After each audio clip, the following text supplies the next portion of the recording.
The story begins with my childhood. My parents often took me to spend my holidays at my grandmother's house, which was in a small village on the edge of the forest. It was a quiet and cozy place where one could forget all the worries of the big city. But there was always one thing that captured my attention the most: the old, abandoned castle standing on a hill near the village. Every time I asked my grandmother about the castle, she would just shake her head and say it was cursed. According to her, the castle was built several centuries ago by a powerful lord who owned these lands. The lord was known for his cruel and strange deeds. The villagers believed he was a sorcerer and performed dark rituals in the castle's dungeons. Over the years, the castle began to decay, and no one dared to approach it. There were rumors in the village about ghosts and demons inhabiting its walls. But despite all the warnings, the castle continued to attract me. My curiosity knew no bounds, and I decided that one day I would definitely explore it. Many years passed. I grew up and left the village, but memories of the castle continued to haunt me. After my grandmother's death, I had to return to the village to settle her estate. And so one day I stood at the foot of the hill, looking at the castle, which seemed even more sinister than I remembered. I decided it was now or never. Gathering the necessary equipment, a flashlight, ropes, and a camera, I headed for the castle. The path was not easy. The trail was overgrown and nearly disappeared.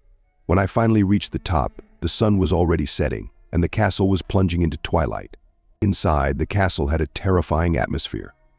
The wind howled through broken windows, and every movement echoed through the empty halls. The floors were covered with a layer of dust, and the walls were adorned with tattered tapestries.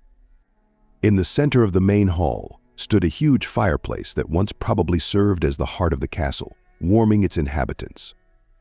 I began exploring the castle, moving from room to room. In one of the rooms, I found an old library. The shelves were filled with books, many of which had long since turned to dust. Among them, I noticed several volumes on occult sciences. This confirmed my grandmother's words about the Lord's dark rituals. Descending into the basement, I felt a coldness that chilled me to the bone. Here, in the damp darkness, were the remnants of some strange structures and altars. In a corner, I found an old journal that apparently belonged to the Lord himself. The journal described his experiments and rituals aimed at gaining immortality and power. The further I read, the more it became clear that the Lord was indeed obsessed with dark magic. He sacrificed innocents, trying to summon demons and make a pact with them. The last entries in the journal spoke of his success, but the price was too high. The souls of all who lived in the castle were doomed to eternal torment. Suddenly, I heard a noise behind me. Turning around, I saw a dark silhouette slowly approaching me. My flashlight flickered and went out. Panic gripped me, and I rushed to the exit. The corridors seemed endless, and I couldn't find my way back. When I finally escaped the basement and returned to the main hall, I felt a strange presence. In the corner of the room stood a tall man in old-fashioned clothes. His face was twisted with anger and pain. I realized that this was the spirit of the Lord himself, cursed to wander the castle forever.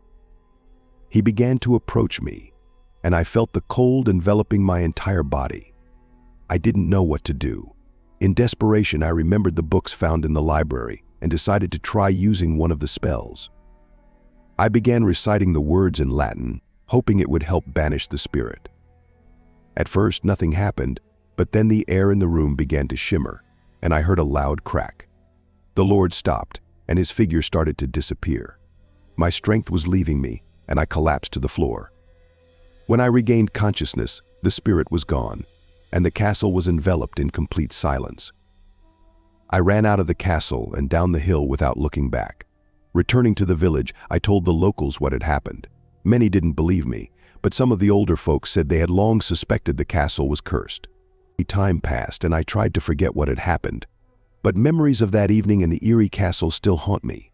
Now I know that not all mysteries of the past should be uncovered. Some are better left undisturbed, lest they awaken ancient evil.